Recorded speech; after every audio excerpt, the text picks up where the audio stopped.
ไม่ทรงค่าตัวใบมาด้วยวิดีโอคาเฮาในฉันตอบเลือกขับตะค่อยปันและเฮงลำนั่นคือดำค่ะยินต้นขอบใจอย่างค่ะค่ะมาสุดันสิงค่ะโยกิโยเขามันได้ขึ้นกลางวันได้ขึ้นเป็นคนพ่อแบบสอนซับแล้วดูด้านธรรมะตะลาวันนี้ค่ะก็ไว้ในอันเขาที่โสซับแรงไว้นั่น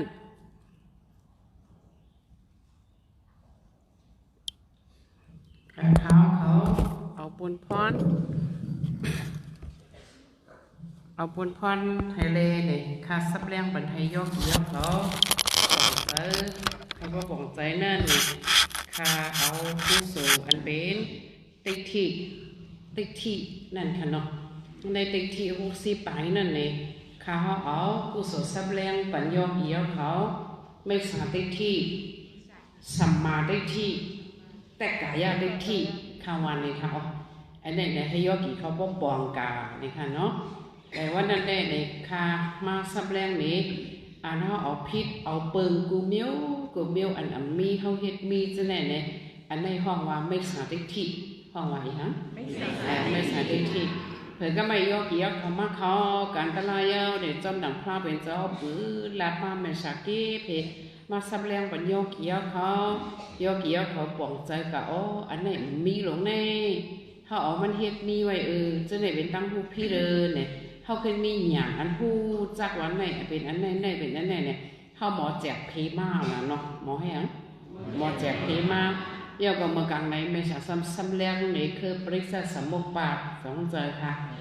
ลองตั้งเจอเนี่ยโยกิเขาหู้มานั่นอันไหนในห้องว่าสมาธิที่อย่างห้องเองค่ะสมาธิที่อย่างก็ไม่สำคัญทางอันหนึ่งในไม่ใช่ว่าแต่กายติที่ในนั่นค่ะนี่แทนเองแต่กายติที่ซึ่งการมันว่าเป็นทางพังแต่กายในอยู่แล้วเลยเนี่ยเข้าสำกัดออกมาเฮ็ดว่าเป็นเกาในที่นั่นเขาอะไรก็คู่ของเกาอกจ่าเกาเงินคำเกาในกับข้องคำหรืออันแต่กายนั่นเฮเลเนี่ยมาว่าเป็นห้างเกาในที่ในค่ะนี่อันในห้องวัดแต่กายที่ในเขาคาแค่ยกเกี่ยวเขาบ่องเจ้าในออกก็ไม่ในเพราะว่าเขาคาเป็นก้นเนี่ยในเขาคาโบเขาว่าหลุดตายนั่นน่ะหลุดให้ยังหลุดตายกูก็ตายเอาจ้องเย้าเพราะว่าเขาเย้าค่ะเลยยกเกี่ยวเขาเพราะว่าตายเย้าเดี๋ยวเป็นพาหลานเนี่ยเป็นพระเป็นเจ้าอย่าห้ามตายเขาเจ้าเจ้าในแต่ตายเหี้ยเย้าเอานะเขามีแถวขันฐานไปขันตุกขันยากเจ้าเนี่ยเขาก็มีตีเมืองข้ามานี่ปันมีตันตีตุค่ะชามสารเจ็ดนั่นค่ะโยกิโยเขาเนาะเขาเจ้าได้เย้าเมียตุค่ะสุขามันแบบตุค่ะเมียมีตันตีตุค่ะชามสารเจ็ดก็เอาในเขาก็ไม่เนี่ยเขาจะได้ซ้ำเนี่ยเขาขึ้นทัดสังด้วยตัวเขาหรอกเขาตายเอาจ้องเย้าเดี๋ยวก็ได้31 คุ้งในโยกิโยเขาตายก็สำเร็จขึ้นกับเอาขันธาอันเมาหรือเอาขันธาแทนแล้วเนี่ยเขาเนี่ยเขาหลุดเรียกก็หูเขานาเขาจะไหนค่ะมันจะแต่เรือตัวเจอเขามีก็เขาก็มีก็หูมีมาล่ะคำมีตัวเจอคำมีก็หูก็หูปึงกันก็จ้องใจค่ะเขาก็ไม่ว่าจับนาอันนั้นมีแทนไหนเนี่ยเขาหลุดเรียกก็หูเขากูก่อนนั่นน่ะเนาะตัวเขาจะไหนก็หลุดเรียกหางผังมันเนาะแกรักในเพราะว่าเขาจะได้เนี่ยไม่ใช่ได้มาถอมโดยทำธรรมะตะลาเฮเลเนี่ยเพราะว่าเขามาเป็นก้นจับในเมืองก้นเนี่ยซ้ำเป็นตั้งเพทำเป็นอีหยังค่ะตั้งเพใน31 โค้งนั่นน่ะมันเหมือนจะนำไว้ออกกับแม่หลงนั่นน่ะ31 โค้งนี่ก็มาปั่นเอาเขาคืนนี้กับเขาเนี่ยนำตึ้งหลงนั่นปั่นลงกับตั้งแต่มันก็ปั่นก็มันก็มีอยู่ข้างกลางมันก็มีอยู่ข้างในเลย31 คุ้มเนี่ยเขาเดี๋ยวเลยปั่นได้เดียวยกกี่ยกเขาจูห้อมไปแถวนิกปั่นแน่นอนจูห้อมไปแถวกันเลยค่ะไปแถวนิกปั่นเนี่ยก็ไปเมษาได้มาถามเจอเมษาเพราะว่าปั่นเนอะ31 คุ้มแน่เนี่ยอันมีตัวมีเจออันกันเลยขันทางอะไรก็เขาได้ทำเคกาเฮอีเดือดค่ะจอยกกี่เขาเคกา ให้กะให้เอานอตูใจเท่านั้นอันนี้ได้ป้อมไปมาถ่อมตะลาผ้าเป็นเจ้าห้อมปองนะเฮาในขาเกแอบเมื่อเฮาเป็นกวนเฮินกูบอกกวนเฮินหูลำกูบอกแน่มันก็ตายกูตายที่วันนี้ค่ะได้ตายก็ยาวน่ะจังกะยาที่วันนี้ค่ะกูบอกเนาะเพิ่นมาถ่อมตะลาเห็นมีสมาธิที่ญาณอันผู้จักอันหมันแม่นอันตั้งในอันว่าตายก็ยาวน่ะเนี่ยเป็นมิกษาติที่ญาณเนาะเนี่ยตั้งอยู่พี่เด้อจังจะจ้องว่ามันยาวนั่นล่ะจงยาวหามันยาวเพื่อมามีสมาธิที่ญาณตายก็มยาวลงน้อยเพิ่ก็จังจอยเฮาให้เพราะว่าเฮาเลยดีเลยเป็นเนี่ยเพื่อมาถ่อมด้วยตะลาพระเป็นเจ้าเฮาได้เลยกับปึงอิงอีหังพระลาเป็นเจ้าสมบัติลุกขึ้นปึงอิงตัวเจ้าเก่าอันนี้ลุกขึ้นนี่ค่ะก็ปึงอิงตัวเจ้าเก่าตัวเจ้าเก่าเนี่ยพระเป็นเจ้าเอาก้ามปาลีวาเฮเลยตีเลยที่ดีค่ะล่ะให้เฮาไปเผา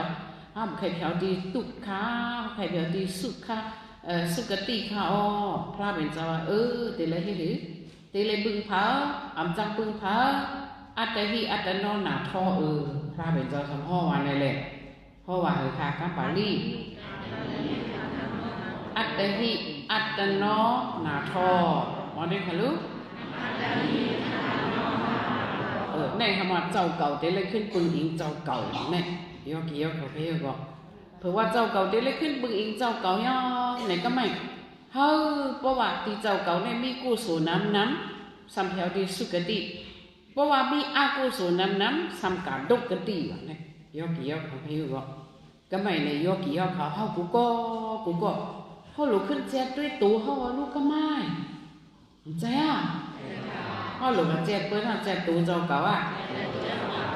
ก็ไม่ยกกี่เขาแจ๊ดด้วยตัวเจ้าเก่าลูกตีตัวเจ้าเก่าเนี่ยว่าตายเนี่ยแต่เลยกับกุศลเลยกุศล2 นิ้วไปหรอ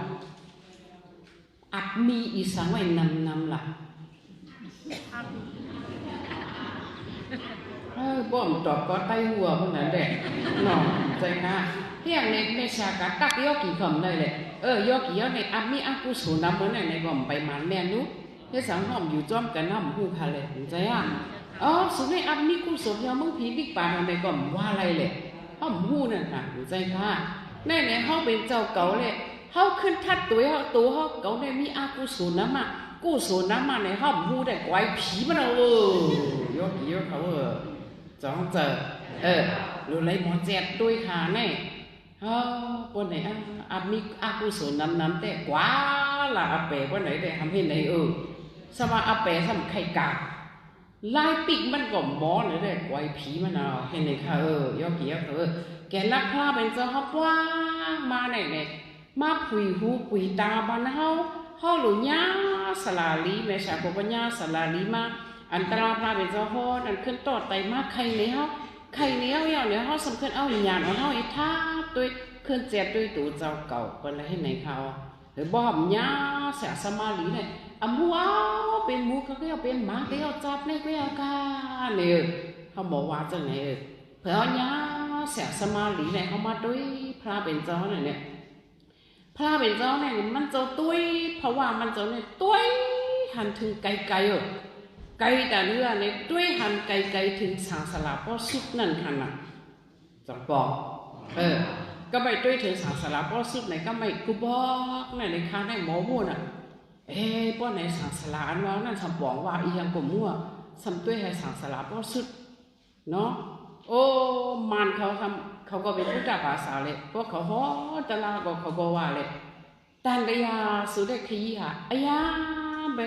เชียถุยยาหลังแต่ในยาเปก้าสักเรามาเทียนบูพยานอย่างในช่วย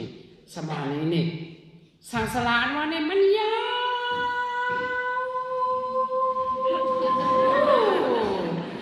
วไว้ยาว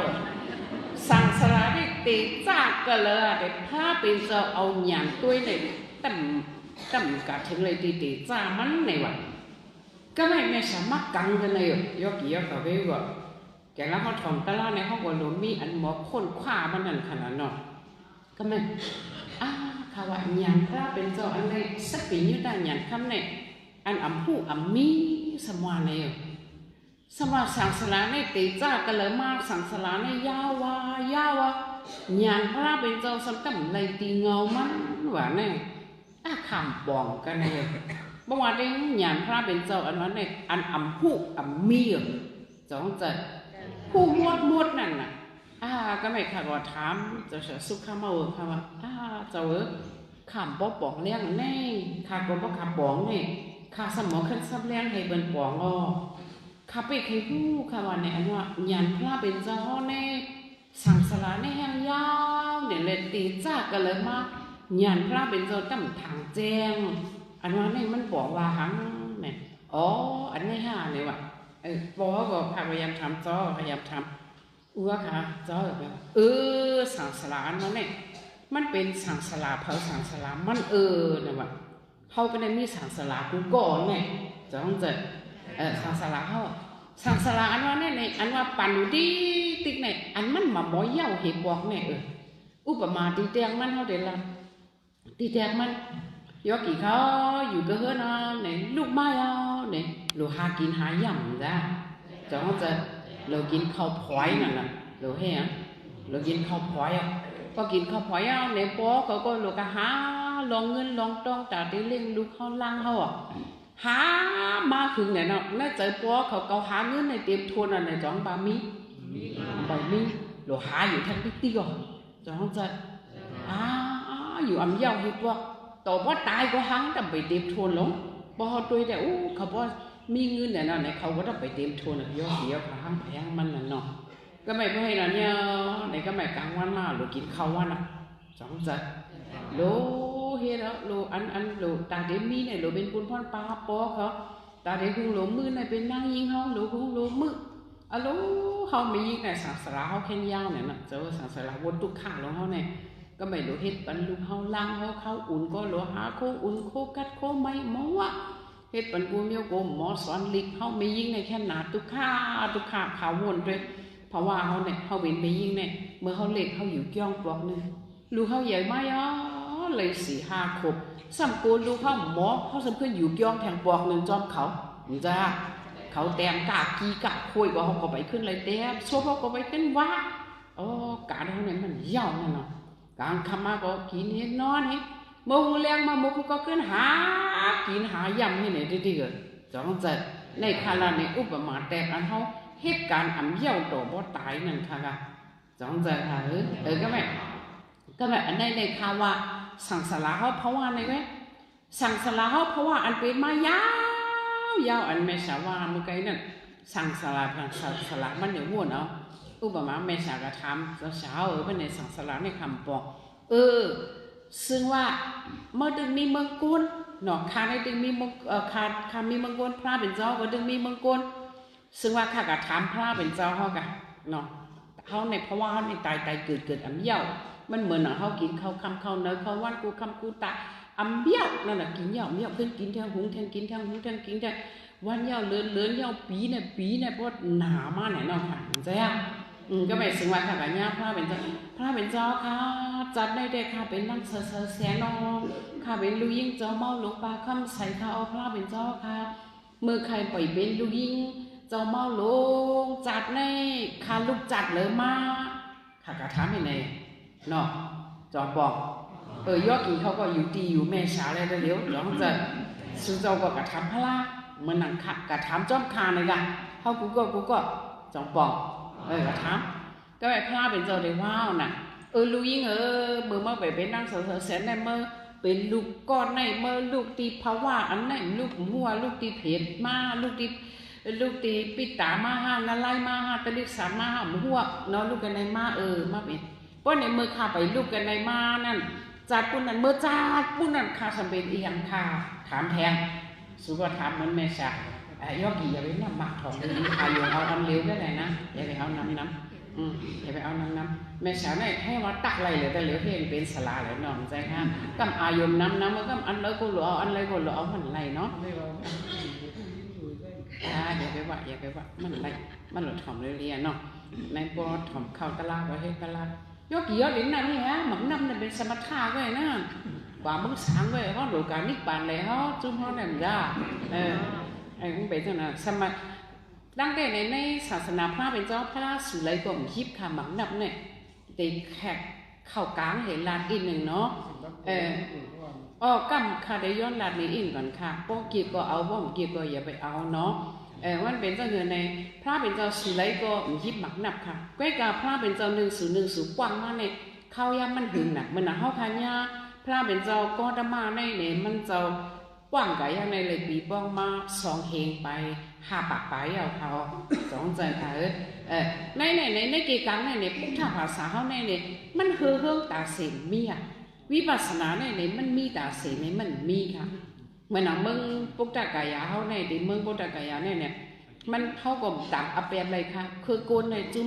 นั่นเนี่ยมันเป็นสภาวะตะลานในกัมผาเนี่ยกวนคือใหญ่เลยเตตึกกวนคืออ่อนนั่นคือกวนคือใหญ่เนี่ยเตกไว้คือต่างจุ่มในเด็กตึกเป็นได้ยากกันนั่นเป็นสภาวะตะลามันลองเป็นซึกเป็นเสืออะไรกันเมื่อหนอที่พวกดักไก่เนี่ยพระเป็นเจ้าฮับว่ามาเนี่ยวิปัสสนากรรมฐานในมันมีต่างสีเจอค่ะเพราะว่ามุสลิมเขาแห้งใหญ่ๆเนี่ยเขามาตึกพุทธภาษาเนี่ยให้ไวผีให้พุทธภาษาเนี่ยก็หายไวกันเนี่ยเมื่อหนอเขาขากันด้วยนาลันตาแต่กระดูโลเนี่ยเมื่อมันตึกเครื่องเนี่ยไม่ดีขึ้นเจ้าสารีบุตรตลาขึ้นในไม่ดีเข้มหนาลันตาแต่กระโดนั่นค่ะเนาะเขาเนี่ยพุทธภาษาเนี่ยมีหลักฐานหมดหรอกมันมีหมดแห่งเลยมุสลิมเขามาตึกเนี่ยสังขยานสวนลิกในนั่นในมีโหมเหมือนมันอ่ะมีเหมือนตายอ่ะสังขาอันเป็นสลาให้ขึ้นสวนลิกเป็นในมี2เหงอ่ะเหมือนนั่นในมุสลิมเขาเนี่ยเป็นมาตึกพุทธภาษาให้กวยเนี่ยเอาผ้าแวงเมียวเบิ่งแวงเห็นพันยือจังนั้นเหเอาผ้าให้ก็เลี้ยวยาวๆก็พันเจ้าสังขยานเนี่ยบางเจ้าเนี่ยก็หูเขาพูดตัวกะเขาดึงไม้สังตาให้แลนออกตายน้ำมันออกเอาไพ่เนี่ยจุดนาลันตาตะกะสูไปเนี่ยตัวถึงแต่เหลวเนี่ยควายไพ่ไม่นาลันตาตะกะสูเนี่ยเปิ้นก็ไม่เปิ้นไว้ให้มันกึกปืนให้ในค่ะนั่นเนาะในได้คาต่างเอาเป็นมุสลิมเขาก็ใจก็คือใหญ่มากอย่าเปิ้นตึกกันในมันเป็นเพียงทุ่งสภาวะในกำพาว่าพุทธภาษาหายกันหนึ่งก็มาคู่ไล่วิปัสสนาจะไหนก็หายเป็ดสำคัญกว่านั้นมีใจดีเขาจะไหนสำคัญเหตุการณ์ดีให้เลยจำได้ว่าเขาดีให้ถือเนี่ยเขาจำได้ว่าป้อนเนี่ยก็เขาอ่านกรุงพระอ่านอย่างค่ะกรุงพระเป็นเจ้าให้ใจนิ้มมันได้เนี่ยก็ได้อ่านห่อเป็น1 ปากกะ1 10 กะ50 กะเนี่ยเป็นก็เอามาหมักนับวันให้ก็ห่อให้นั่นเขาอันห้อหมักนับเนี่ยมันเป็นสมถะไว้ค่ะเฮาค้าในติกะยืนเจ้าปอสินธรรมมนจุ่มเฮาห่ำไรค่ะเจ้าปอสินธรรมมนจุ่มเฮาค้าในเปิ้นเป็นพญาสุปันปุ๊กกูเฮเลยสมถะในก็เปิ้นโลเฮ็ดให้มันออกถึงตีมันเนาะตาหน้าในก็เปิ้นจุ้นเตะจุ้นว่าออกใจค่ะยกกี่ยกเขามันเป็นจังนั้นน่ะเขาในเป็นพญาสุปันปุ๊กกูเลยจอดหมาบองเนี่ยเปิ้นนั่งหันเจ้าปอเฮามีมือกลางเฮาบ่ตั้งมีค่ะอันนี้เขาก็เอากงเอามนสาธุเด็กๆนะเจ้าพ่อเขาเนี่ยเขาได้หอมแห้งหอมแห้ง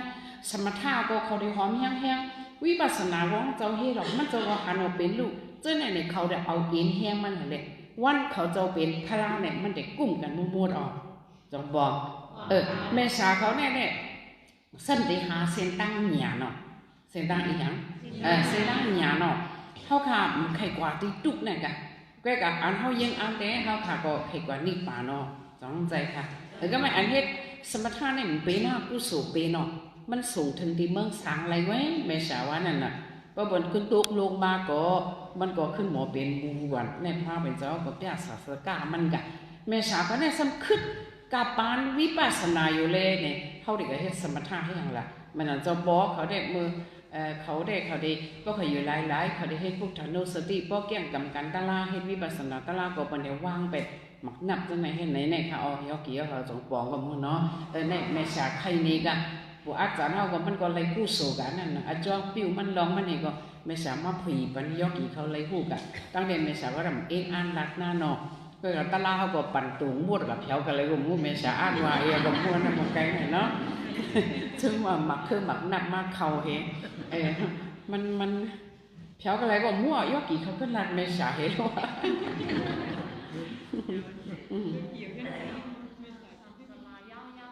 สังสารยาวๆเนาะก็ไม่ถึงว่ายอกกี่เขาก็ถาม พระเป็นเจ้าก็ดีว่าจัดได้เป็นคิงในคิดไหนว่าไหนมือจัดปุ้นเขาละจัดปุ้นเป็นคิงไหนว่าไหนจัดปุ้นทางกันละจัดปุ้นเป็นคิงไหนจัดได้หลายเนี่ยซึ่งว่าตัวเขาก็เรียกว่าตัวอันเขาตายเกิดมาเนี่ยซึ่งว่าพระเป็นเจ้าเดี๋ยวตัวตาคาก็เรียกว่าอันคาตายเกิดแน่เนี่ยตั้งไปสุดว่าพระเป็นเจ้าสำกว้างกันในอยู่กับเมืองโกนเอา45 วันเลยเนาะ45 ปีค่ะจ้องจะนั่น45 ปีเนี่ยตัวขาก็เหลียวไว้เนี่ยอันว่าตายแล้วขึ้นเป็นเนี่ยกลุ่มลาดอันขาตายเกิดมาเนี่ยเด็กตั้มไปเย้าอ่ะอย่างแล้วว่าเขาเนี่ยตีจ้าเขาว่ากันเลยว่าเนี่ยมันหลุดตัวเนี่ย45 ปีเนี่ยเต็มกับพระเป็นเจ้าเด็กเขานี่ป่านอะไรขาเนี่ยตีจ้าเกิดมาเนี่ยมือจ้าใดเนี่ยตั้มไปด้วยถึงสุดเลยเนี่ยว่าบอกมาว่าก็ไปศาสนาเนี่ยยาวกูก็ยอกี่เขาก็เบ้นอีหยังลงมากกว่ามั่วจำใจค่ะจัดในเด้เขาพาออนกันมาเป็นโกนเอามาเป็นอีหยังมาเป็นโกนเขาสมัครขึ้นญาศาสนานี่มาขึ้นญาอีหยังศาสนาพระเป็นเจ้าข้อสั่งสอนพระเป็นเจ้าเขามาขึ้นบางก็ในเด้ขึ้นศาสนาก็ขึ้นกะบางก็ในมาเกิดมาเป็นพุทธภาษาล้อนมอนทำธรรมะตะลาไม่เข้าให้พวกไม่ทอมให้พวกก็บ่ถามก็เป็นพุทธภาษาไหนให้ไหนให้ก็ตายกันนะว่าน้ำเอาใจเปิ้นก็มันเขาเนี่ยตาดนาเนี่ยตุ้ยบ่ายเนี่ยรวยด้วยมาหันศาสนาอยู่กักกับแบบที่ไหนเขาจงบอกมันก็ในสภาพมาอยู่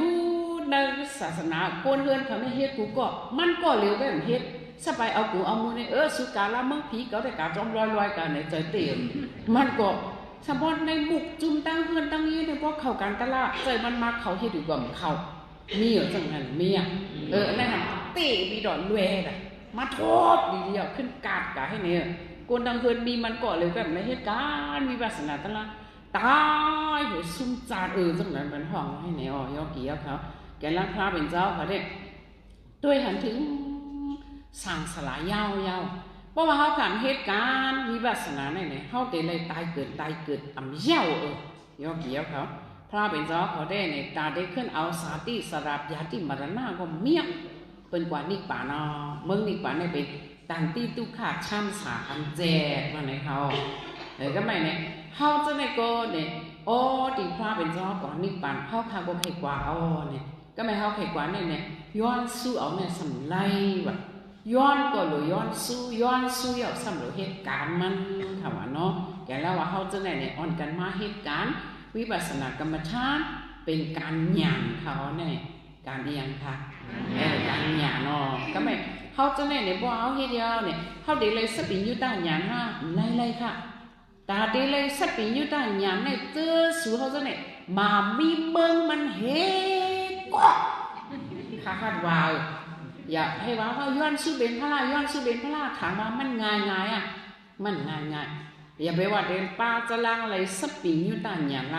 เขาจะเนี่ยเตลูเตตานตั้งทีว่าเที่ยวเนาะอันทีเนี่ยค่ะหันจะบอสินทั้งบนจุ่มก็รู้ดิค่ะไล่กายก็รู้ดิเขาจะแหนมใจร้องก็เป็นรู้เขาจุ่มเห็นใส่ไปเห็นไหนใจเขาจุ่มไรอันนี้เนี่ยแกเล่าว่าป้าได้เฮ็ดพระเป็นเจ้าหนึ่งจุดหนึ่งเจ้าเนี่ยเอาสดว่าแว่นไรหลงเขาหลุดแถมสั่งปารมีเขามันนั่งตาหน้าปารมีเนี่ยเขาหลุดแถมเนี่ยเขาจะในต่อตาหน้าโยไปเขาจำไปอองเลยอองอยู่ว่าโยกี่ยเขาจองอองมองมีเฮงหนึ่งตาได้ดูร้อยนะสันติตีเลยโยกี่ยเขาว่าเขาหลุดขึ้นไว้เกาไว้เนี่ยหรือไว้ตามมือนาเขาเลยในเขาคาลงใจค่ะในเป็นกูก่อนกันให้ดูมุกมดก็คำว่าคาราดในเพลงทุ่งจำมาตามันตาได้เป็นพระหนึ่งเจ้าย้อนสู้เป็นพระมาเอาสู้ไปย้อนได้มันไรตูกูแต่ในโดดแถมสร้างตาหน้าปารมีต่อเขาจะเนี่ยอย่าไปว่าเดย้อนสู้เป็นพระล่ะอันนั้นตาหน้าปารมีโดดแถมเนี่ยตาหน้ามีไหลเมียวเนี่ยจงยกกี่ยกเขาบาหูเล็กกว่านั้นใจค่ะละเนาะตาหน้าในนี้โยตาหน้าปารมีอุปปารมีปรมัตตปารมีในข้านี้ตาหน้าโยเนี่ยเด็กเปิ้นรู้ อกจากคู่ของเงินคำเป็นหลูเตะหลูวานั่นค่ะน่ะโยกีเขาในเป็นต่างหน้ายูเนี่ยอุปาบารมีปรมัตถบารมีอันว่าต่างหน้าขึ้นจืนมาเนี่ยมีลูกก็รู้มีเมก็รู้ย้อนเป็นมันรู้คำก็รู้ติ๊กใจก็รู้โตก็รู้แกรับพระเป็นเจ้าเนี่ยรู้เนื้อรู้เลือดรู้โตรู้จ้าป้าไหนเนี่ยข้าวดังสีสังเขไปแซนกัมพาโยกีเขาว่าเขาจะในได้เนี่ยอย่าไปว่าเดินรู้อุปาบารมีละปรมัตถบารมีละเวลามันนี่ละตาหน้ายูไว้ตั้งตึกถี่ห้างไผ่ห้างมันกูก่อจ้องจะค่ะใครซับแรงเนี่ยจากไหนกันอันนั้นได้เขาในเด็กทหารจะบอกสินค้ามูลจุ่มเขาเนี่ยมันจะในหนูติหนูวายยาวก็ไม่ซ้อนจะสุขเมาเปิ้นดูจะมาปูสากาการก็เมื่อเหตุการณ์เหตุเกี่ยวหรือสิ่งนั้นเนี่ยเอาตั้งปีญาปารมีฟอมเดชั่นโหเฮงแสนมันเสวยในป่านให้แหละอันบอกมันออกมาจากไหนเนี่ยกุ้มแกมแถมใจมันหลวนใต้เฮาก็อ่อง10 ด้านเนี่ยหลวนมันก็ดังเป้าหลวนปลองก็ดังเป้ามาย้อนตั้งใจแถมเนี่ยเป็นอ่อง10 ด้านเนี่ยโบเมเป็นมีเงินขึ้นเตะสอนเป็นลิลุกมีตั้งอยากเปิดเนี่ยเจ้าสาวจอยเป็น1 เหลือ1 แสนเนี่ยชาววนก็ออกเนี่ย4-5ก้อค่ะที่ไหนสามารถบอกสอนลงก็ออกน้ำเนี่ยนะคะแต่เร็วก็จอยไว้ไม่อยู่30-40ที่ไหนค่ะออกกูปียาวก็สังขารน้องเมืองว่าจะเขาหลูบัน1 ปีเนี่ย$10,000นั่นขนาดยกเกี่ยวกับปาก50 แสนนอนหลูบันให้เนี่ยทหารปุกโกจังไหนก็เปิ้นจุนเตจุนว่าเขาจะไหนเด้อำไปเป็นในนะคะจอนบอก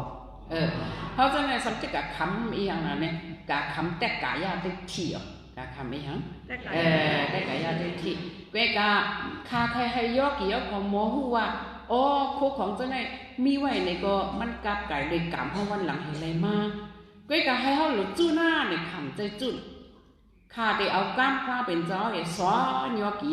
เขาหลวผู้สมาธิที่อย่างในหลวมีไว้ในใจเขาว่าอันเขาตายเนี่ยเขาได้เลยกับกู้สู่เลยกู้สู่2 มีแวพวกของเงินคำอกจากลูกลังเมนางจะเนี่ยเตเลยไหวกับมดจ้องใจค่ะอันไหนเนี่ยเขาหลวโมหูเขาหลวโมใส่ใจเขาตลาดเราสอนในมือเขาได้ตายมาถึงได้ตายมาเนี่ยเขาหลวโมใส่ใจเขาเนี่ยค่ะจองบอกวิปัสสนาเนี่ยมันง่ายเนี่ยแหละมันหลวเอาอย่างเฮใส่ใจไว้ยอดนิสมนาฬิกาละอันเอาเหตุการณ์ดีจะเนี่ยเขาหลวใจตื้อเมื่อได้ตายน่ะเขาหลวใจตื้ออีหยังเมื่อไหร่หลวใจตื้อเมื่อไหร่ค่ะเมื่อได้ตายแกเล่าว่าบ่เขาโมวิปัสสนาเบสาเขาสอนเขาเมื่อไหร่เนี่ยสอนปันไล่แต่กายาติที่อย่าไปข้องคำน่ะเนาะที่เนี่ยลูกเขาได้ให้เมเขาได้ให้เลยใจค่ะเพราะว่าจังไหนแล้วเนี่ยเฮายินดีหัวเนี่ยใจคอขมจังไหนได้ออกห้ามออกใจคอขมอำไข่ตายเลยเดี๋ยวเลยตายผัดค่ะเนาะนี่ก็ใจต่อซากก็เดี๋ยวออกเพราะว่าเฮามีหยังเนี่ยเฮาหลุขึ้นตัวขึ้นในใจอันไหนเป็นอันไหนเอาหยังในตัวแกแล้วว่าเฮาเหตุการณ์นี้จังไหนเนี่ยเฮาหลุปึงอิงมือเดียตายอันเมื่อกี้ปู่อาจารย์เฮาว่านับตื้อๆเอาหมากเนี่ยพอได้ตายมาเนี่ยเอาหมากนับกับใส่มือก่อมควักเลยเว้ยมันมีแห้งเอาเลยจ้องใจเผามันมีแห้งเอาอย่าไปว่าได้ควักบักดับละตาอ่อนเจ้าเก่านั่นก็คัดใจแพกบ่ดำเลยแบบไหนกว่าเด้อมันแพกไหนยกกี่ยกของเฮลก็มันมีแห้งเอาแกนั่งว่าตีปืนอิงเฮาอันละเป็นอันละเต้ๆเนี่ยเฮาหลบวัดอีบัสนาตาเนี่ยหลบเป็นตัวนิ่มใจนิ่มเมื่อได้ตายก็ห้ามใครนิ่มก็มันตื้อเลยนิ่มแกแล้วว่าเฮาหลบอันน้ำแม่นน้ำตอนมันไหนเฮาอย่าไปให้เฮาคว้างคำยาแต่กายาติที่ในค่ะนี่จังบอกแต่กายาติที่เนี่ยอันว่าโคเก่าของเก่าเนี่ยอกจ่าเก่าเงินคำเก่าในกะว่าเป็นทั้งเก่าหมดนั่นน่ะน้องกะว่าเป็นทั้งเก่าไม้พิษต้องพิษใส่เจอพิษยุ่มย้ำพิษจังไหนนั่นน่ะยอกี่ยเขาเคยบอกแกแล้วเนี่ยแม่สาวว่ามาเหตุการณ์วิบัติศาสตร์ตลาเข้าหลุดบ่องเจอไหนค่ะเข้าหลุดบ่องอีหยังหลุดบ่องคือลองติ๊กที่ในอิดอ่อนๆก็ค่ะป้อสอนนำบ่เด่นต้องแกแล้วว่าแม่สาวว่าเลิกเอา3 อันในลาดมันให้ยอกกี่ยอกเขาบ่องในต้องใจจับบ่องอันนี้เนี่ยมันจะค่ะเขากับผีบังตลาที่เมืองกุดเนี่ยมีสะเทก็ในเขาตลาในเลย6 ปีมันเขาตลามันรู้ดี เขาซ้อมพักซ้อมเขาก็เอา500,000500,000ก็เยอะใส่500,00050,000ในปันเวียววิจาเขาซื้อใครซื้อกินเขาซื้อหุงแค้มหน้าหุงบันหวานบันเบิ้ลรอมันยอกี่ยอครับแม่สาวว่าเข้าตลาดเลยเข้าด้านไม่สาวลูกค้าให้ไหนลูกค้ามีอยู่เดียวพี่เนี่ยเข้าตลาดเลยเนี่ยเข้าคำไปตั้นไหนเดียวตั้นไหนหูเผื่อแทนปีแม่สาวกว่าเนี่ยเมียเลยยอกี่ยอเขาไปบอกเมียก็ไม่ทำดีได้รู้เพราะว่ามันเหตุการณ์วิปัสสนาตลาดเนี่ยเผื่อเดตายมาอัมมอตายนั่นแหละเนาะอัมมอตายอัมมอตายเลยในคาวุธด้วยเด็กเมืองเดตายเนี่ยใจมันติดขอแสงมันติดอันแตงคำมันซื้อไว้จังไหนเงินเก่าคำเก่าเนี่ยมันเด็กก็วนจังไหนเนาะกำจังก็เฮ็ดเขาหรอกคำมันยากอายุเนาะมันอายุใหญ่ขนาดนั้นเนาะก็ไงเนี่ยเงินเก่าคำเก่ามันได้ว่าในกายกกี่ยกเขาเพียวก็ในกาข้องคำแต่กายาติที่กาข้องคำเอียงค่ะซึ่งการมันก็เป็นทางพังเงินตู้เงินเตียงคำเป็นตู้ไว้ทางกล้วยมันเขาสั่งกับว่าเป็นทางเก่าไหนนั่นนี่โอ้เพิ่งตายกะยกกี่ยกเขาเพียวก็ว่านั่นเนี่ยแม่สาวเนี่ยสั่งกับเบิ้งกุนเนี่ยสั่งไก่มาตกลื่นให้ไหนเนี่ยก็จะสาวแถวอันตายปีนั้นข้าสั่งกับนี้ตลาดที่เมืองว่าข้าทำกระตุกลื่นเธอกับเพียวก็ไม่มาก้นเหวี่ยวิสาเขาสมาว่าห้างเจ้าก้าเจ้าสาวเขามาไข่บันโหลดก้าในอีกหนึ่งมันมาไข่อันนี้บันอีกหนึ่งเลยว่ะก้นหอก้าเจ้าสาวสมาไข่ก้าเขาพอใส่ไว้ในกูตัวเงาตีไว้ก้าเขาพอใส่ไว้ในคลองนั่นเนาะว่าไหนเขาจะว่าจะ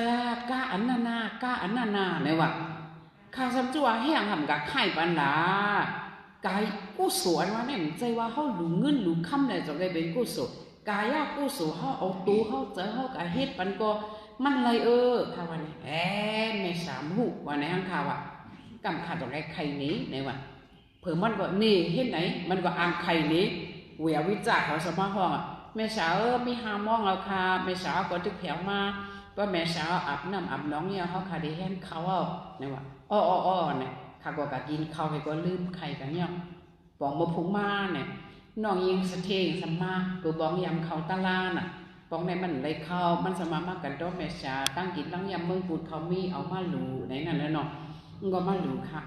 เพิ่งมาคู่ไว้กันต่อค่ะข้าก็บ้านพรมันเห็นมันขึ้นลูกมามันไฮยอกี่ยอเขาให้อยู่ก่อน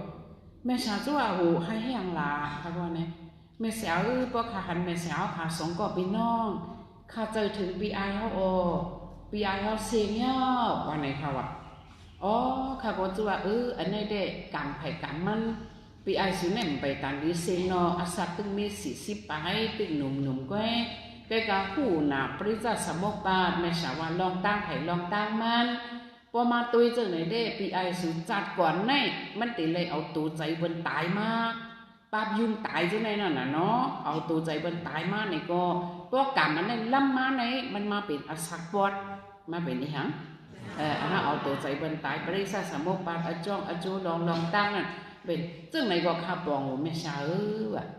ก็กะปีไอห้อมแถวตีลีคาในว่ามันจะหายอยู่ก็ไม่เพราะว่าแถวตีลีเอาเนี่ยเขาก็อ่านหนาเลยทำหัดถามเอาคันนะเนี่ยไม่ใช่ว่าได้ย้อนซื้อปันอายุนกปันให้ก็ส่งไม่ต่างปันให้มันแผ่วตีลีกานอนตกตีจ้าให้เลยไข่หาตีลีเนาะตกตีขี้ให้เลยบนให้เลยหลอดกาค่ะก็ว่าเนี่ยมันก็มือกะเย้าพอมือกะเย้าค่ะก็ห้องเหวี่ยงวิจารเขามาค่ะก็ว่าเป็นมันสบายรู้แม่สาวอันนี้อยู่จือเสียงยาวก็ไม่ยาวนะเนาะมันตายกะเย้ามันก็เป็นเพศมือมันเป็นก้นมันสำเร็จตาหน้าหรือด้านเขาซ้อมพักซ้อมตาหน้าไหนมันสูงปันตีจันสูงจ้องจัดมาไก่พาซับแรงนี่ป้อกะเป็นปลาก็เป็นปลาล้ำห้าปลาขี้ปลาจัวเป็นปลาคำปลาคำจ้องใจป้อกะเพียวตะลิกสันก็มันเป็นปลาคำอะไรอยู่ในเฮือนแต่ปุดแต่ว่าเป็นเอาตั้งกินออกมาเล่งมันก็กะเป็นแมวก็เป็นแมวปีอุตุดเจ้ามันหักเอานอนในผาบ่ก็เป็นหมาก็มันเป็นหมา สังสับลงอันเรียนจอมตั้งมันเป็นหมาคนยุ่ยอันแมบลี่แห่ขี่ก้าปาจิโดแลนคาโลสาด้วยไงอันไหนเป็นกอบตาหน้ากอบมอหาเลยเขาก็เป็นตะลิสานมันเอาสักทีก็แน่มันจำเป็นกอบอุปทานกอบอีหยังอุปทานจำเป็นแน่นหอยอุกจากโคกของนั่นเนาะเป็นโคเก่าเงินเก่าคำเก่าอกจากเก่าเนี่ยโหสำกับเข้าปีโลมันว่ะอันนี้มันสำกอบตาหน้าเลยมันสำกับเป็นเพจเนี่ยสมิจันมันเนี่ยอันนี้สำห้องว่าเวมานิกาปิตานะคะนี่เนาะปิตาอันมิจันเนี่ยกระเบือตาหน้าเนี่ยกระเบือยังกระเบือตาหน้าทำกับเป็นเพจเลยโอ้ก็ไม่ป้าไปเวมานิกาปิตาในหมอปันไอหอมเจ้าหน่อยนี่หมอปันไอดูไอเมนนี่ไม่ใช่ยำยายำนี้ยำหันเตะยำยิ่งไอเตะก่อนในยอกี่ยอก็อยู่ก่อนเนาะอันนี้ทำตีลาสุกแต่ก็เขาสำกับผีปังตะลาเขาสำมาเขาตะลามาถ่อมตะลาอีกขึ้นมือเผิงติขึ้นมาถ่อมตะลาแถมกลางวันในนึงมองบนใจมันเดินลูกแล้วมันนอนขนาดแต่ก็มันตึกขาตายกะไล่เลือนซะเนี่ยมันก็ว่าก็ใครกว่าจอมซัวนะว่ามาเลยมาล่ะเนี่ยในผันนั่นเผิงโดยแต่ก็เนี่ยไล่นึงคู่ห่างว่ะยกกี่ยกเขาเคยอยู่กันเนาะนั่นเป็นอสุรแก่นั่นไล่นึงคู่ห่างกำจังกาจอมซัวก็มีคู่วันไหนว่ะสำได้หนึ่งคู่หางไว้ติมันก็ตกใจก็ไม่พันกลางวันหรอกมันก็มาลาดเมฆไม่ชาเป็นอะไรด้วยตึกหาตายเลยเลือนก็มันไปทางนั้นเพราะมันหมดพันจังนั้นน่ะเนี่ยมันหมดป่วนอยู่การเล่นการสื่อสารการอยู่ในไม้เลยคำว่าไหนเนาะตุ๊บนางนี้เมืองเหตกจือลายสิมันเลยมาหลุบันดีเจ้าชาเขาเลยค่ะเพราะว่าไหนเอาเจ้าชาเขาตั้งตัวตมุดีสังกาอริยสังกายก็หลุดใต้แป้นเนี่ยมันก็การสื่อสารการมาติเขาก็มาใต้กอสีหาก็มาหลุดใต้บรรทุกจืดตัวเสียงไงอยากน้ำไอตูพัดเด้งเก่าเป็นตัวยอกี่ยอเขาไปอยู่กันเนาะเขาก็ยิ้มกูก่อนนั่นขนาดเนาะเผยให้หนังยาวเนี่ยเพราะยานำไปเพกูสูบกันไหมกันเนี่ยซึ่งขึ้นเป็นไอความเก่าเพราะไหนเด้งแผ่วตีเรียวนี่จังไหนเนี่ยดีกูยอกี่ยอเขาว่ากูว่าเนี่ยทำมาหลอกสุ่มใจกูเพียวข้าก็กูเพียวสุก็กูเพียวสองใจค่ะเป็นเช่นนั้นก็ไม่มั่นจุกกับเขาปีลูกว่ะก็เขาปีลูกมันเนี่ยสมัยว่าเนี่ยเตรียมคำเขาเอามาพอเสียงเขาเอามาก็หัวพาเอาก็วันไหนวันด้วยเขานั่นก็เอานำเยี่ยชั้นโตว่ายุปัดเข่งพลาว่าจะไหนมาแพทพอลืบว่ะก็ไม่ห้องเสียงกันนะกว่าเลยวันไหนวันกว่าวันนั้นมันดังมาหมดสุดจะไหนนะวะสัมเป็นปีโลเขาก็รายการสัมเป็นเสียงมันหนึ่งยกเขาไม่ว่ามันนางเราเนี่ยมันไหนว่าหือกาเขาเนี่ยว่าเกาอำปันเพอลูกใจก็มี4ก้อนเนี่ยเกาปันไอ้หนึ่งมา2เนี่ยด้วยวันไหนว่าไอ้3ก้อนจะไหนว่าหยาบเนี่ยว่ากาในบันไอ้หนึ่งมา2วันไหนว่าด้วยนี่พอเฮ็ดตาหน้านำก็ว่าเป็นเพจก็มีพุ่งตะคู่เนาะบอกเข้าด้วยเนี่ยยกเขาไม่ว่าเนาะไปไหนเนี่ยเขาว่าเนาะฮะที่บ้านเนี่ยเอาการเมตีอันนักไปตีว่าชอบหมุนเล็กวันนี้ว่าตั้งเติมไว้ไว้จังไหนเขาก็เขาดีเฮ็ดเราออกเลยเนี่ยเอาน้ำมันลงเพชรใส่ปักใส่ให้ในวันเนี่ยยกเขาไปก็แม่ชาก็นั่นเลยเผื่อแม่ชายิ้มเขาใครหรือจังไหนเนี่ยจ้ะเขาเขาว่ากวนเขาในกูก่อนเนาะสักทีก็เนี่ยมือมันไปตายเนี่ยโป้มันกว่าตั้งดอกให้กับสื่อเสียงเห็นมาเนี่ยปีน้องมันน้องยิงมันปีอายมันกระบอกมันเล่นเขาไว้ตั้งเฮือนเนี่ยสมว่าใจหลูกกินน้ำเหี้ยน้ำไม่ไปบ่มาเฮ็ดป่ะเนาะจ้องจัดกันกะหาตาลูกตามีตาเจ้าเก่าเนี่ยตั้งเลยเหตุการณ์วิปัสสนาตนาตั้งเลยอึดพักตูงานลายปิตาปริสันอสุรเกยกเขาว่าเผื่อว่าตายเพราะว่าแค้นกันเนาะเป็นผีดอกปืนฉบับว้าออกเพ้อว่ะเนาะจำให้เฮาก็เป็นมันก็ได้ลืมเฮาเนาะว่าบ่เขาในคาร์บินซื่อๆว่าในคาร์บินตั้งก้นใจดิในคาร์อยู่ไหนกันเนาะแห้งเนี่ยเพราะว่าก้นใจนี่เหมือนกันน่ะเมสิเจ้าก็ในว่าเนี่ยสุ่มตัวลูกเปิ้นก็มีผัวเฮาก็มีผัวตัวลูกนี่เมเปิ้นปีนางโมนก็นั่นหาหน้าซอยเกียงในเซียน5 บาทเราเปิ้นซื้อปันแน่เปิ้นได้กอบผูเปิ้นหมอก้าหมอขายแหละได้คอย5 บาทเฮาใน2 บาทก็คือในปวกในเมในไก่หวานนี่แหละนะเขาก็ดูหรอกคนมาเลยล่ะไปเลยซื้อปันเนี่ย ยกี่ปัวเขากันก็เฮ็ดการซึ่งว่าเป็นเจ้าให้เจ้าหน้าก็โลติงชงเข้าให้กับป้อก็สะบ่อมด้านจางเปิ้นมากติงแองก้องงางตามไม่เอาแต่เลยนึงใส่เกี่ยวหาเกียบน่ะเนาะเป็นไหนกันพอกันอีกในใครก็ใครในปัวเขาสักทีนั่นก็ให้นั่นเนาะกูมาตาดูเกตาไม่สื่อแสงมัดแสงไว้ให้แหนมกันเขาตลานาโยเกี่ยวกับไปก็โอ้เพิ่นก็เป็นเพจก็แม่ไอ้ตอนนี้ก็ออกเนี่ยปีโลก็ได้บ่โอ้ตัวเมาลงแบบพอให้นั่นก็กล้าก็เขาก็อาบว่าชอบเตจะว่าชอบเล่มหูหน้ามาเมกาก็เขาก็เมแบบนี้ไหนเนาะโอ้เผื่อว่ากล้าในย่าว่าเมื่อพูดมันหรือใส่เป็ดทีมันเนี่ยก็หรือห้องคำว่าอ๋อเนี่ยการคำมาในตีว่าชอบนั่นน่ะก็ไม่เสียงในทุ่งมอก็รุกกันละนะไอ้ก่อนก็สำตื่นว่ะเฮ้ยผู้รักมาอยู่ก็ที่เขาฟัดปันก่อนนะไอ้ก่อนนั่นจู่เอาขวานให้ก็ไม่กับผุยพักตูน่ะเป็นกับแฮมผู้รักในบนผุยร้อยเพิ่มผุยด้วยเนี่ยมันก็เจอผู้รักฮะเป็นคิงสเตนนางเนื้อก้ายใส่มีขายเลยวะเนี่ยเยอะของพี่ก่อนเนาะนี่ตัวอะไรนะวิมันนี่การปิดตาเนี่ยว่าให้นางเนี่ยเนี่ยลูกไอ้อ่อนเนี่ยจู่กับปุ๊กได้ก็ลูกคิงสเตนน่ะเป็นเพรูเนี่ยเพื่อเขาออดนั้นคุยพักตูตัวมันเนี่ยยอกเขาไปอยู่เนื้อใกล้เม็ดควันกาปันเขาตาไอ้เสียงควันกาเลยหรือหลังอยู่เจออะไรก็ตกใจอย่างไรเป็นควันกาสับตกใจว่ะด้วยลูกว่าเป็นละกันเลยยุ่ยพวกกามามันต่อยให้พรให้เองล่ะ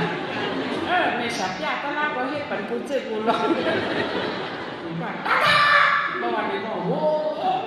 เขาเนี่ยกูว่ะไปคุยไพ่ก้าเนี่ยมันเลี้ยงกับมุดว่ะยอกี่ยอเขาใจเต้ๆนะอะไรนะก็ให้นั่นก็เอาลูกเขาจะนั่นเนี่ยกูโอ้โหเขาเห็นนอนเนี่ยก็ออกหืมมุดว่ะบอกมาคุเมืองแรงมาอย่างเนี่ยจะวอชช็อปเนี่ยมาว่าจะว่าชอบมาเอาเนี่ยก้นเหตุการณ์ที่ไหนเลยมากเขาเที่ยวแหละมันใจค่ะตอนนาการใหญ่ที่ไหนลาดมาเลยก้าอันซื้อเมย์เนี่ยรู้ยังละก้าอันนั้นในเมย์เนี่ยรู้ยังเขารู้เอาเงินเนี่ยกันซื้อก็ทุกเครื่องให้มาบรรจุเนี่ยเขามาด้านหลังว่าเขาเราเรานึกว่าในเพจมาหลอกเขาคิดเจ้าก้าล้ำในเป็นเพจด้วยที่ไหนเขามาเนาะเพราะให้นั้นก็จะว่าชอบก็อย่าไปเหตุการณ์ดังเนี้ยเหตุการณ์ลำแหน่ไม่ยอมพักแต่ว่าเนาะย่าว่าข้าว่ารู้ใส่เป็ดทีมันก็ใส่เขาก็สืบพกห้องปีน้องเขามาเอาละก้าสียาวเนี่ยว่าน้องเขาก็มาก็ไม่เปิดมาเนี่ยคิงว่าชอบเนี่ยสมัยคิงสถีในเมื่อมันไปตายสมัยเบดีเขาแต่สิแต่เหลือในมันเป็นซึ่งไหนตีหลักนี่พี่น้องดีหรือเนาะอำนาจดีหรือเนาะเนี่ยว่าเนี่ยเพราะว่าละพี่น้องสุดท้ายเป็นเพเดอร์ผสมเป็นพิษเจอห้องเจอเพราะว่าป้อมนาดในก็สังคมจังป่นเป็นนี่ก็ยังขันตั้งจังเวลาแบบนี้เมื่อวานในเป็นไปได้มาต่อยก้าเพนั้นก็เขามาเอาก้าก็เขาสัมผัสเอาเมื่อไหร่เพิ่งเขานะจึงนั้นก้ามามากางจ้องปู่ในอันนี้เนี่ยสมที่จ้องบนเจ้าป้าเต็มเต้เขาก็ให้นั่นนะ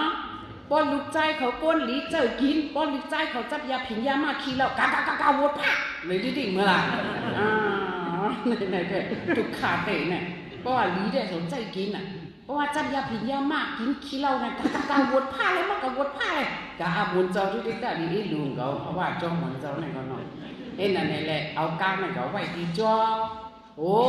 เปิ่นก่อมฮัดกับไปสร้างแก่นหินนั่นนะจั่วเจอไข่ก้าเนี่ยของขี้เจ้าก้าวก็หัวก้านอันนี้เผ็ดมันก็มาจากข่าวในเนาะในเด็กไอ้วายในม้าเนี่ยเขาก็ดูต้านกันให้ก็มันก็ป่นกันเขาที่เปิ้นเนาะอย่างนั้นแต่กายาติดที่เนี่ยไอ้ยี่ใหญ่ไอ้ยี่ใหญ่อันนี้เนี่ยเพราะว่าเนี่ยพระเป็นเจ้าว่าพำจังจอยอัตถิอัตโนนาท้อว่ะแกนั่งในสาววนว่าโอ้เขาเนี่ยกึศกาเขามาทบยาศาสนาข้อสั่งสอนพระเป็นเจ้าละว่ากำทบยาศาสนาพระเป็นเจ้าในเด็กเก่าในเด็กตายเหตุเด็กอาติเป็นผิดที่หนึ่งเพศสังในกูบอกในข้าว่าเฮือนเก่ายี่เก่าลูกเก่าลังเก่าห้องโลเหมือนเปิดให้ไหนเพ ราะว่าที่ก็เหตุการณ์นี้น่ะตั้นเนี่ยอะโลเผื่อผู้มาตีบอกมันเนี่ยอ๋อฮัลโหลเหตุการณ์นี้กุศลอันที่ป้ากับเจ้าพ่อเนี่ยกุศลและอกุศลไว้กูบอกให้เขาถามว่าเพราะเขารู้ตั้นเนี่ยแถวเมืองผีจันพายเอาเนี่ยเผื่อมาทำตลาดป้าเป็นเจ้านักนะมานั่งบริการคนรู้ใหญ่ต้านลงซ้ำตั้งกลางอะไรเผื่อมาหาด้วยกอบข้างหลังมันกลางอะไรตั้งหรือมันนั่นทำไม่คือลาตั้งหรือมันนั่นเต้ซึ่งว่ามันก็เป็นผีแต่ก็ขอมันเต็แค่มาซึ่งว่ามันเป็นก้นเนี่ยก็เป็นอะไรอยู่ตั้งแต่ปวด3 ทับมันเต็เลยอยู่80 จังให้ไหนนั่นน่ะเนาะอันนี้เป็นอาจารย์ว่าต่างหน้านี่มันก็เฮ็ดปันให้เพราะว่าเขาสูงไว้ออกมันอึดเลยพักตุนาลายอ่ะจะบอกมันน่ะเป็นเอาจารย์หน้าซ้อมป้อมมาให้การวิปัสสนาตลามันสำอึดเลยพักตุปิดตานี่อย่าไปว่าเจ้าหน้าซ้อมเขาไว้ล่ะซีรีส์จะมาอาตอกายาสาคุณน้องคำลงในก็อุบเปิงพองงำเมืองในเฮเลยพุ่งตะโคยาว่าอย่าซีรีส์จะมาอาตอกายาสาแล้วเนี่ยตีกองมูสมว่า84,000เฮงดูจ้องก็84,000เฮงเนาะสำเหตุการวิปัสสนาตลาอันเจนยอกอีเขามาเฮ็ดตะเหลียวในอหมอกอกติ๊กที่นั่นน่ะหมอให้อย่างค่ะก็หมอกอกติ๊กที่นั่นน่ะตีตายมาสมาเกาตีตายเลยที่อันมีนั่นเอาเฮ็ดมีเนี่ยเป็นอันผิดออกผิดอ่ะก็ไม่เข้าจังไหนในตีว่าว่ะเนาะลาโตเปิ้นได้เข้าตีว่าเกาตีตายเนี่ยเข้าตีลาก้วยกาเกาอันนั้นจังมันมีเตะไม่อันตีตายเนี่ยเป็นเขาล่ะตูเลยเจอจังใจค่ะขันฐานเนี่ยมันได้ร้ายเพราะว่ามันเนี่ยชีวิตอาตมาต่อกายสางไม่รู้ดูกล้องมือเป็ดมันไป4 เฮงนำหมอเป็ดมัน4 เฮงว่ะตายที่เมืองกาลาเบิกปากนั้นรีปุกเปิ้นสมาตายเป็นงูเหลือมที่เมืองไต้เขาอ่ะรู้เมืองไต้เขาที่เมืองนายเนี่ยยอกี่เขาเมื่อวงปุ่นไม่สาเขากะเมืองปันเนี่ยกะเวนอนเมืองนายเนี่ยตั้งแต่กะเละตัวลูกมีนำน้องลูกสายาดีเนี่ยอาจารย์ว่ามันมาตายเป็นงูกันนั่นน่ะตายที่เมืองกาลาเนี่ยมาเป็นงูเหลือมลงที่เมืองไต้เขาเฮ็ดสังเลยมาเป็นงูเหลือมลงที่เมืองไต้เขาเกิดที่เมืองนายเนี่ยสมีกองมูมันหรือไว้อันเป็นเหมือน4 เฮงเนี่ยสมีไว้กองมูนั่นกองมูนั่นเนี่ยสมีเงาเขาว่าเนี่ยมีกองเงาเขาว่าเนี่ยค่ะเนี่ยเกี่ยวกองเงามันตกตามเนี่ยกันเขาว่าให้ไหนเนาะมันเด็ดใจติดนะโยเนาะเกี่ยวเขาว่าอันไหนเนี่ยก็อาจารย์ว่าตั้งหรือในได้รัวให้มันก็จอยเข้าเลยแถวจันทราเด็กๆไหนก็มันสมัครใจป้อแม่ชาวนั้นไงยกกี่เขาสำเนียงว่าป้นไหนก็ตั้งหรือในอำแถวจันทราเลยเพียวยกกี่เขาเคยบอกเพียวก้อยกะไล่คุกจะไรมันสำรูเมื่อได้ตายนั่นมันนายก็ไม่ได้ดูจะหลอกดูจะหลอกไอ้ก็เปิ้นทำกับบันสติงนายเขาได้ตายนายนายเขาคุกจะไรนายเขาหรือว่าจะหลอกคุกจะไรนั่นเนี่ยนายทองสมัครจะหลอกเก่าทำไมเนี่ยว่าเผื่อตายสักกับเบ็ดเพลว่าก็ไม่มองทำตายก็จะหลอกเก่านั่นขนาดนั้นก็ไม่ได้ตายเบ็ดเพลสมีตาหน้าอยู่สมีจันสูงทำกับเป็นเพเดสเป็นยอกี่วะก็ไม่สปุ๊บกล้องหลังเปิดดีกว่าก็เหมือนลูกสูงหน้าใช่ไหมนะให้ไหนก็จะหลอกอันมันรวยในเป็นว่าฮักกันนอนว่ะยอกี่ก็ก็ไม่ตั้งหรือเนี่ยแถวเมืองจันทร์เลยแถวอะไรก็ไม่ไหนมีนางตุ๊กตาก้อนนี่ไหนมันเนี่ยเป็นก้นผาเนาะอยู่หนอกหวานเปิดหมดวะเนี่ยเพราะว่ามันเนี่ยพานนั่นเลยย้อนกินไว้นั่นตอนมีตั้งหลูเห็บบอกว่าแต่ว่าเนี่ยเจ้าอย่าห้ามป้าเนี่ยจงไม่มาจุกนาเฮิรนมันเห็นก็มาหลูคำซ่อมมันก็ที่กินข้าวมันก็เอาข้าวอันมันมาในพวกที่มีไอเมนรวมมาว่ะย้อนกี่ย้อนเขาไปบอกว่าให้นั่นย่าเนี่ยเผื่อเจ้าอย่าห้ามมาจุกแก้วมันว่าเกาดีหรือว่าเนี่ยสมิตาก็กินไว้เผื่อมันแหนไปกลางเฮาเลื่อนเอาลาวนั่นกลางวันในสัมจี้โหยังเพราะมูลเจ้านั่นจะขึ้นสืบออกกาซ้ำมีเฮือนเห็นหลังเอาก็ว่าต้องไม่ให้ใส่ก็ว่าเลือดแต่ไหนมันเจ้าก็ในซ้อมมันเจ้าก็ได้ต้องไม่ปีนี้ก็เป็นย่อเนี่ยมันจะไปเอาหวานเข้ามันออกให้ก่อนเนี่ยกาลองครึ่งหนึ่งลองจ่อไว้ยกเกี่ยวเอาครึ่งหนึ่งก็เอาจ่อกาเทก็ไม่เจอยาหันก็ด้วยมันก็ร้องเจอยาหันก็จะไงมันคือเดี๋ยวนี้ เจ้าย่านนั่นก็ได้กว่าเป็ดมันก็อาลูเขาก็มีอีกไว้ไปเมนรวมอีลูกกายจ้องเจ้าได้ซุ่งกว่ามั่วน่ะเจ้าย่านนั้นปูนกว่ากะหันต้นใหม่ว่านั้นกันนางเวริมนั้นฉันมีน้ำห้องอ่ะเจ้าย่านก็เอาอมัดสติกะลาอ่อนให้ซึ่งเขาน่ะว่าซุ่งยาวเนี่ยมันจะว่าล่างสปีดล่างเนี่ยคือเอาหนังมันใส่ในสปีดเหซุ่งหนังสังกายานอันนั้นเนี่ยเพราะว่าเขาจะเอาหนังใส่ในสปีดเหซุ่งยาวเนี่ยเขาดื่มกินทางแท้งว่าไว้วันบอกวันเลยค่ะมือบานพลาเป็นเจ้าฮะว่าให้ไหนอย่างนี้นั่งเลยจูมาอันนู้เขาเนี่ยเป็นตุ๊กตาโกนพันอ่ำต้องมีตาหน้าให้ป้อเหมือนในได้เขามีตาหน้าเนี่ยมันจวมเหสาทูจอมอ่ำเย้าอ่ำไหว้ว่ะพอวนขึ้นมาเลยพอประธานเป็นหลุยใหญ่ก้าวลงเขาก็ยังมีตาหน้ามาก็เลยหลุยเจ้ายาฮันอ่อนซ้อมจอในนั้นจวมอ่ะเนี่ยเผื่อมันได้ตายมาอย่างนี้มันจะกับคุกจะอะไรอันมันเลยรู้ซ้อมนั่นเนาะก็เลยลองซ้อมอ่อนจ้อหนึ่งว่ะจ่องมันน้ำเลยลองจ้อนเลยลองซ้อมจ้อหนึ่งสาธุก็ยังมีตั้งหลีกุศลมาสาธุไหนมันกลุ่มสาธุอันมันเลยลองซ้อมไว้กาเพียวมึงผีบุญมาก็ไม่ยกกี่ยกเขาพิวก็ของ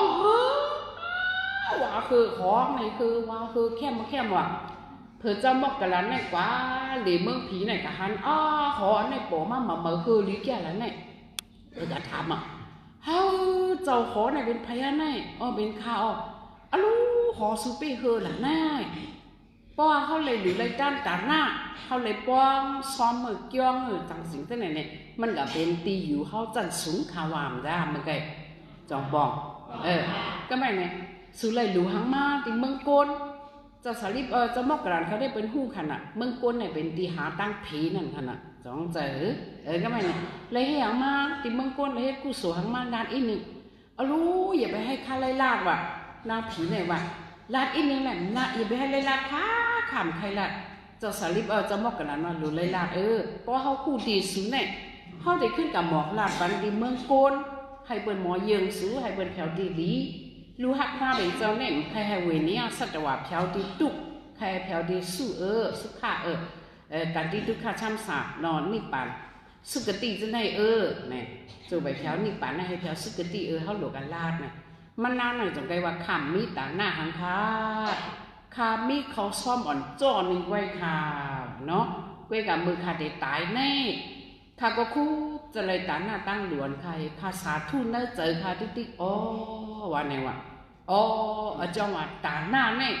เพราะว่าหมอไว้ว่างเจอกอกติ๊กที่กอกแต่กายาติ๊กที่ตั้งหลูก็คู่ว่ามันเป็นตั้งหลูหมอสาตุเนี่ยมันส่งถึงดีลีอยู่จ้องใจเพราะหมอกอกแต่กายาติ๊กที่สัมกับว่าจะหลอกเก๋ากองมูเก๋ามังก้อนเนี่ยตายเหตุกับเป็นมูเหตุเกี่ยวกองมูไว้ติ๊กไหนนั่นยกกี่ยกเขาว่าบอกหน้าโกปีหน้าจังนั้นแกนักว่าต่างวิบัติศาสนาตลาดเนี่ยเขาหลวกอกติ๊กที่เขาหลวกให้ยังค่ะมันในปุ่นป้อนในสารซับเรื่องนี้แต่กายาติ๊กที่สมาติ๊กที่ไม่สาติ๊กที่ยกกี่เขาปองแล้วเนาะจองปองอันเขาหมออยู่กันจะเลยเนี่ยเขาหลวกเจอตีเขาเนาะหลวกให้ยังค่ะเจอตีมาแล้วเมื่อดีตายอย่าไปข้องคำแต่กายาเป็นที่เหตุก็เนี่ยมันในมีเสตนาเพื่อจึงเขาใส่เหตุมอแต่ในก็ในคอนเอ็นพันแห้งซับแรงมันยอกเกี่ยวเขายำเต็มเลยย้อนกึศเย็นคอนปลาที่ไหนก่อนค่ะ